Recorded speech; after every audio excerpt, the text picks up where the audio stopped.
छोटी चिड़िया को ठिकाने लगा दूंगी। वो दोनों ऐसे बात कर रहे थे, तभी रानू चिड़िया रोती उनके पास आकर कहती है, गोरी और कालू, मेरा अंडा किसी ने चुरा लिया है। क्या आपने किसी को मेरा अंडा ले जाते हुए देखा है? नहीं नहीं चिड़िया, हमने किसी को नहीं देखा। हम तो अभी अभी दूसरे जंगल से आए हैं। मैं तोते और कबूतर से भी जाकर पूछती हूँ, शायद उन्होंने किसी को देखा हो। चिड़िया तो वहाँ से चली जाती है। तब कालू कहता है, गोरी, तुम चिड़िया का ही अंडा चुरा लाई थी। मुझे क्या पता था कालू जी की वो चिड़िया का घोंसला है। अब तुम चुप ही रहो, किसी को पता ना चल जाए कि हम अंडा चुराते हैं। गोरी देखो, वो बेचारी चिड़िया कैसे परेशान होकर अपने अंडे को इधर उधर ढूंढती फिर रही है। तो मैं तो कहता हूँ कि तुम उसके बच्चे को ले जाकर उसे दे दो। हाँ कालू, तुम ठीक कहती हो। मुझे भी बेचारी चिड़िया पर दया आ रही है। मैं अभी घर जाकर उसकी बेटी को उसे दे आऊंगी। गोरी, पर तुम्हें नहीं लगता कि ऐसे हम पकड़े जाएंगे और चिड़िया सजा भी देगी? वो चिड़िया मुझे जो भी सजा देगी कालू जी, मैं हंसते हंसते ले लूंगी, पर मुझे उसकी बेटी को उसे देकर आना होगा। ये कहकर गोरी घर आती है और उसकी बेटी को चिड़िया के घर ले जाती है। वहाँ जाकर वो चिड़िया को सारी बात बता देती है कि उसी ने उसका अंडा चुराया था और ये उसी की बेटी है। चिड़िया तो अपनी बेटी को गले से लगा लेती है। तब वो कहती है, क्या आप मेरी मम्मा हो? हाँ मेरी बेटी, मैं ही तुम्हारी मम्मा हूँ। गोरी बहन, तुम्हारा बहुत बहुत धन्यवाद। अगर बुराई करने के बाद बुराई का आपको एहसास हो जाए तो दिल साफ हो जाता है। फिर तो अच्छा हुआ गोरी काली आंटी। अब तो मुझे अपने दोस्तों के सामने शर्मिंदा नहीं होना पड़ेगा, क्योंकि मेरी मम्मा तो बहुत सुंदर हैं। वो दोनों तो ये सुनकर हंसने लग जाती हैं। तब गोरी कहती है, हाँ ठीक है दादी अम्मा। अच्छा रानू, अब मैं चलती हूँ। गोरी तो फिर वहाँ से चली जाती है और रानू चिड़िया अपनी बेटी गुड़िया के साथ खुशी से रहने लगती है। मैं यहाँ सुबह से बैठी अपने शिकार का इंतजार कर रही हूँ, लेकिन अभी तक मुझे किसी भी चिड़िया का या किसी पक्षी का बच्चा नहीं दिखा। कम से कम जिसे खाकर मैं अपनी भूख तो मिटा लेती। लगता है आज तो मुझे भूखा ही रहना पड़ेगा। गुड़िया बेटी, तुम घर पर रहना और अंदर से अच्छे से दरवाजा बंद कर लेना। मैं भोजन लेने जा रही हूँ, जल्दी वापस आ जाऊंगी। लेकिन माँ, अगर मैं अकेले घर में रहूंगी तो मुझे डर लगेगा, कहीं वो चिल्लाकर मुझे खा ना जाए। आप भी घर पर नहीं रहोगी? माँ, मैं भी आपके साथ जाऊंगी। नहीं नहीं गुड़िया बेटी, तुम चिंता मत करो, तुम्हें कुछ नहीं होगा। बस तुम दरवाजा अंदर से बंद कर लेना। कोई भी आए दरवाजा मत खोलना। मैं जल्दी घर आ जाऊंगी। ये कहकर रानू चिड़िया भोजन लेने चली जाती है। ऐसे एक दिन कालू कौवा रानू के घर आता है और कहता है, रानू बहन, मैं अपने घर में बैठा हुआ था कि तभी वहाँ एक सांप आ गया और वो मुझे खाने ही वाला था। तभी मैंने उससे विनती की तो वो बोला कि अगर मैं उसे भोजन दे दूंगा तो वो मुझे छोड़ देगा। अब प्लीज आप मेरी जिंदगी बचा लो। हाँ तो कालू भैया, इसमें मैं क्या कर सकती हूँ? कौन सा वो सांप मेरा जानने वाला है? बस तुम मुझे अपने पास से थोड़ा भोजन दे दो। अगर मैं भोजन उसे दे दूंगा तो वो चला जाएगा और वो मुझे छोड़ देगा। फिर चिड़िया कालू को भोजन दे देती है और कालू कौवा वो भोजन लेकर अपने घोंसले में आ जाता है और कहता है, वाह कालू, भगवान ने तुझे क्या अकल दी है। अगर झूठ बोलने से भोजन खाने को मिल जाए तो क्या जरूरत है भोजन ढूंढने की। अब तो मेरे मजे ही मजे आएंगे। फिर उसके बाद रात हो जाती है और कालू कौवा सो जाता है। फिर अगले दिन जब वो उठकर फिर से कोई झूठ उपाय सोच रहा था कि तभी वहाँ उसकी पत्नी गोरी कौवी आ जाती है, जो 2 दिन पहले अपने मायके गई हुई थी। कालू कौवा उसे देखकर कहता है, गोरी, तुम्हें पता है कल तो मैंने उस रानू चिड़िया को बेवकूफ बना दिया था और झूठ बोलकर उससे भोजन ले आया था, लेकिन आज समझ नहीं आ रहा कि आज क्या करूं और कैसे भोजन लाऊं।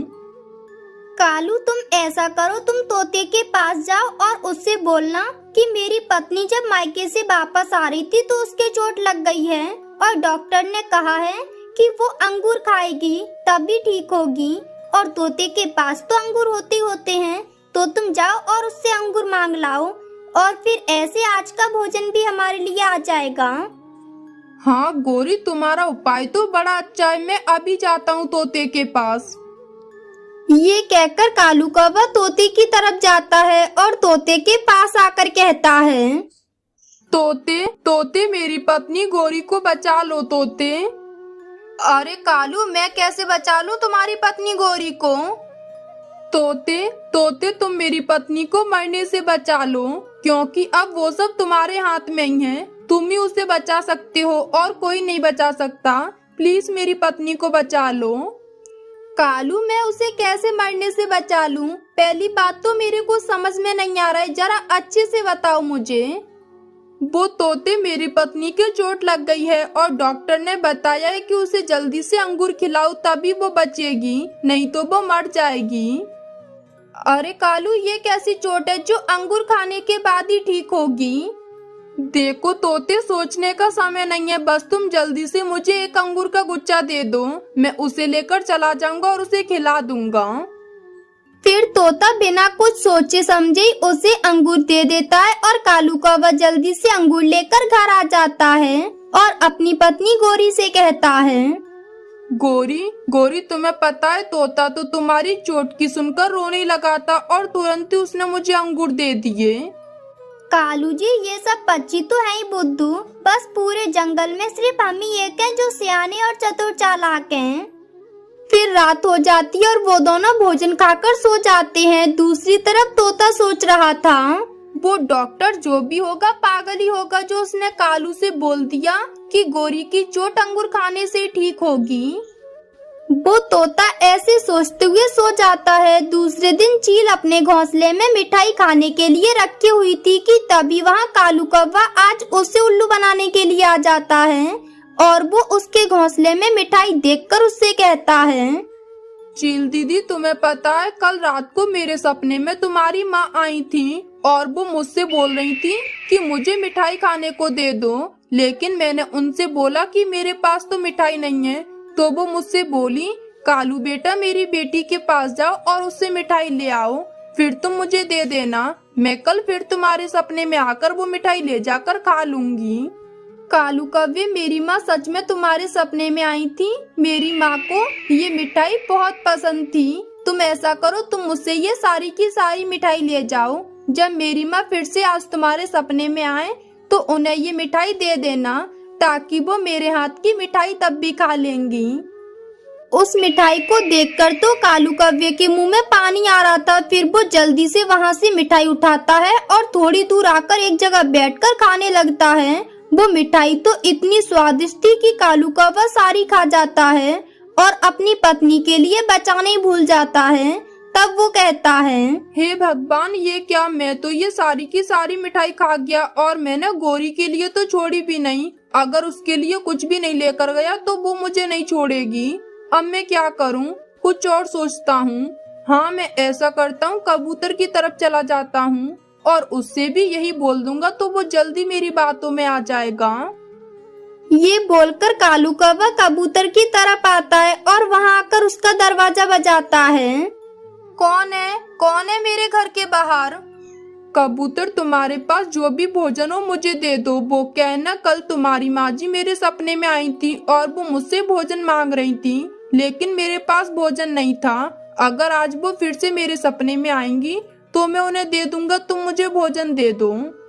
वो कालू कौवा क्या जानता था कि चील भी किसी काम से कबूतर के घर पर आई हुई थी। वो कालू कौवा को भोजन देने ही वाला था, तब चील उससे धीरे से कहती है, रुको रुको कबूतर, ये कालू कौवा झूठ बोल रहा है। अभी ये थोड़ी देर पहले मुझे भी यही बोलकर उल्लू बनाकर मेरी मिठाई ले गया था। इसे तो मैं बताती हूँ, तुम इसे कुछ मत दो। वो चील जैसे ही कालू कौवे के सामने आती है तो उसकी तो जान ही निकल जाती है और वो बोलता है, चील दीदी तुम यहाँ कैसे? अभी रुको कालू कौवे, मैं बताती हूँ तुम्हें। हम सबकी माँ जी तुम्हारी सपने में आकर भोजन मांग रही हैं। रुको, मैं देती हूँ तुम्हें अभी भोजन। ये कहकर वो चील कालू कौवे को बहुत मारती है और वो तो उसे जान से ही मारकर वहाँ से चली जाती है। इस तरह उस कालू कौवे को अपने किए की सजा मिल जाती है। चील दी मुझे छोड़ दो। चील दी, आप मुझे क्यों मार रही हो? मैं तो आपका पक्का दोस्त हूँ ना, और मैं तो आपके लिए जंगल के पक्षी भी खाने के लिए लाता था, फिर आप मुझे क्यों मार रही हो? अरे कौवे, यही चाल तो तू हम चीलों की नहीं जानता है कि हम पक्षियों से दोस्ती ही इसीलिए करते हैं ताकि हम उन्हें मौका पाकर मारकर खा सकें। अरे चील दी, अब ये क्या है? तुम्हारी चील दी अब मॉडर्न हो गई है। वो मांस कच्चा नहीं खाती बल्कि उसे भून कर खाती है। आज तो कोई शिकार हाथ नहीं लगा, वरना मैं तुम्हें भी खिलाती तो तुम तो अपने पंख ही चाटते रह जाते। चील दी, पक्षियों के अंडे तो मैं भी चुरा कर पी लेता हूँ, लेकिन अभी तक पक्षियों का मांस मेरे मुंह नहीं लगा। लेकिन तुम्हारी बातें सुनकर तो मेरा भी मन कर रहा है कि मैं भी पक्षियों का भुना हुआ मांस खाऊं। मैं तो जैसे ही आसमान पर ऊंची उड़ान लेती हूँ कि पक्षी तो अपने अपने बच्चों को छिपा लेते हैं, लेकिन कौवे तुम पर तो कोई शक भी नहीं करेगा, तो तुम जाओ और किसी भी पक्षी के बच्चे को उठाकर ले आओ। बात तो तुम्हारी ठीक है चील दी, लेकिन तुम जंगल में एक ऊंची उड़ान का चक्कर लगा कर आओ और फिर वापिस अपने घोंसले में आ जाना। ऐसे जंगल के पक्षी समझेंगे कि तुमने उनका बच्चा चुराया है। फिर वो दोनों ऐसा ही करते हैं। फिर चील जंगल में एक ऊंची उड़ान लेती है, जिसे देखकर तो सभी पक्षी डर जाते हैं और अपने अपने बच्चों को छिपाने लगते हैं। और फिर चील जंगल में चक्कर लगाकर वापस आ जाती है। चील अब वापस अपने घर चली गई है। अब मैं जंगल से भोजन ढूंढ लाता हूँ। ये कहकर कबूतर तो जंगल में भोजन की खोज में चला जाता है, लेकिन कालू कौवा वहाँ छुपा बैठा ये सब देख रहा था। जैसे ही कबूतर वहाँ से जाता है तो कालू कौवा तो कबूतर के बेटे को अपने पंजों में फंसाकर चील के पास ले आता है और कहता है, चील दी, तो बताओ कैसा रहा मेरा आइडिया? तुम तो बड़े शैतान हो, लाओ फिर मैं बनाती हूँ इसका रोस्ट। फिर उसके बाद चील और कालू कौवा कबूतर के बेटे को भूनकर खा लेते हैं। वाह वाह चील दी, मैं तो भूला ही रहा जो सूखे दाने खाता रहा। असल जिंदगी का मजा तो ऐसे स्वादिष्ट मांस खाने में ही है। चलो आज का डिनर तो हो गया, अब तुम रोजाना ऐसी एक पक्षी का बच्चा चुरा लाया करना, मैं उसे पकाया करूंगी और फिर दोनों मिलकर खाया करेंगे। वो चील तो खुद बूढ़ी थी, इसलिए उसे तो कुछ शिकार ढूंढने में डर लगता था। उसे तो ऐसी लालची पक्षी की तलाश थी जो कि उसकी शिकार ढूंढने में मदद कर सके। फिर रात भी हो जाती है, कौवा अपने घर चला जाता है और चील भी अपने घोंसले में सो जाती है।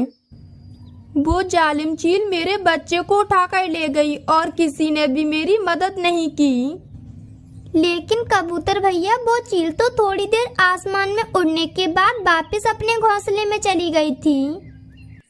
मैं भी यही सब देखकर अपने भोजन की तलाश में चला गया था, लेकिन मेरे जाते उस चील ने पीछे से मेरे बच्चे को उठा लिया। लेकिन आज हम अच्छे से देखकर अपने भोजन की खोज में जाएंगे। जब वो चील आसमान पर रहेगी तो हम अपने अपने घोंसलों में ही रहेंगे। वो तीनों ऐसे बातें कर ही रहे थे कि तभी वो चील फिर से आ जाती है। वो देखो कबूतर, वो उड़ती फिर रही है चील। पहले तो ये कभी कभार ही आती थी, लेकिन आजकल तो ये रोजाना ही आ रही है। फिर वो चील एक चक्कर लगाने के बाद वापस चली जाती है। तब कालू कहता है, चलो चलो अब हम सब जल्दी से अपना अपना भोजन ढूंढ लेते हैं, क्योंकि वो चील चली गई है। फिर वो सभी भोजन की खोज में चले जाते हैं, लेकिन कालू कौवा तो दूसरे रास्ते से वापस आ जाता है और वो छोटी बुलबुल का बच्चा उठाकर ले जाता है। चील दी देखो सरप्राइज, आज तो बुलबुल का बच्चा हाथ लगा है। ऐसे तो हम जंगल के सभी पक्षियों के बच्चों को खा जाएंगे और किसी को पता भी नहीं चलेगा कि उनके साथ हो क्या रहा है। देखो कौवे, अब जब तक तुम्हारी और मेरी दोस्ती पक्की रहेगी, हम दोनों तो भुना हुआ मांस मिलकर ही खाया करेंगे। फिर ऐसे वो दोनों बुलबुल की छोटी बच्ची को भूनते हैं। देखो, आज से हम में से कोई भी पक्षी इकट्ठे भोजन लेने नहीं जाएगा। एक न एक पक्षी घोंसलों में रहकर पक्षियों के बच्चों पर नजर रखेगा। मैं तो पहले ही ऐसा कहती थी, लेकिन मेरी किसी ने भी एक भी बात न सुनी। अब तो तुम दोनों ही भोजन लेने चले जाया करना। मैं तुम्हारे घोंसले में रहकर तुम्हारे बच्चों की देख रेख किया करूंगी। अगर अब वो चील मुझे दिखी तो या तो मैं मर जाऊंगी या फिर उसे मार दूंगी। वैसे भी अब मैं जिंदा रहकर क्या करूंगी। बुलबुल, मैं तुम्हारा दुख समझ सकता हूँ, क्योंकि उस जालिम चील ने मेरा भी बेटा उठाकर खा लिया है। फिर उसके बाद बुलबुल पक्षियों के बच्चों के पास रहकर उनका ध्यान रखती है और बाकी पक्षी भोजन लेने के लिए चले जाते हैं। अरे अरे कव्वे, क्या हुआ? आज तुम लाए नहीं कोई भी शिकार? वापिस क्यों आ गए?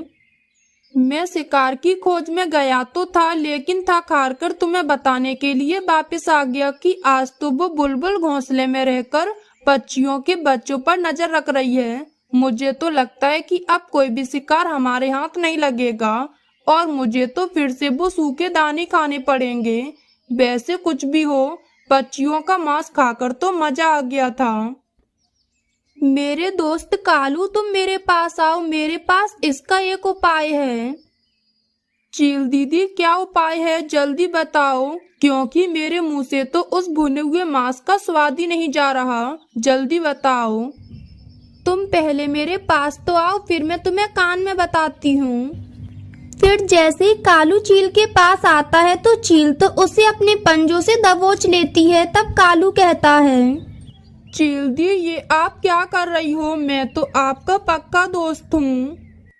वो तो मुझे पता है कालू कव्वे, लेकिन अब तुम भी तो मेरे किसी काम के नहीं हो। कल का तो मुझे पता नहीं, लेकिन आज तो तुम्हें भूंज कर खा लूं, क्योंकि तुम में तो मांस भी बहुत ज्यादा है। फिर ऐसे वो चील कालू कव्वे को मार देती है। वहीं दूसरी तरफ रानू चिड़िया अपने घोंसले में अपने बेटे के साथ बैठी हुई थी। तभी वहां वो चील आ जाती है, जिसे देखकर रानू अपने बेटे को छिपा लेती है। तब वो चील रानू के पास आकर उस पर हमला कर देती है, जिस हादसे में तो रानू बहुत ज्यादा घायल हो जाती है। तब वो जल्दी से उल्लू डॉक्टर के पास जाती है। चिड़िया, ये तुम्हें क्या हुआ? तुम्हारे तो बहुत ज्यादा ही खून बह रहा है। उस चील से मैंने अपने बच्चे को तो बचा लिया, लेकिन उसने मेरी ये हालत कर दी। फिर उल्लू चिड़िया के मुंह में दवा डालता है और उससे बोलता है, चिड़िया, तुम्हारे बहुत ज्यादा ही खून निकल चुका है। शायद तुम बच ना सको, इसलिए मैं तुमसे कुछ छिपाना नहीं चाहता। उल्लू भैया जी, मुझे अपनी जिंदगी की कोई चिंता नहीं, लेकिन बस मुझे अपने बच्चे की फिक्र है। मैं उसे बड़ा कर सकूं। बस आप मुझे ऐसी कोई दवा दे दो जिससे मैं अपने बेटे का ध्यान रख सकूं और मैं ठीक हो जाऊं। नहीं चिड़िया, मैं कुछ नहीं कर सकता, जख्म बहुत गहरा है।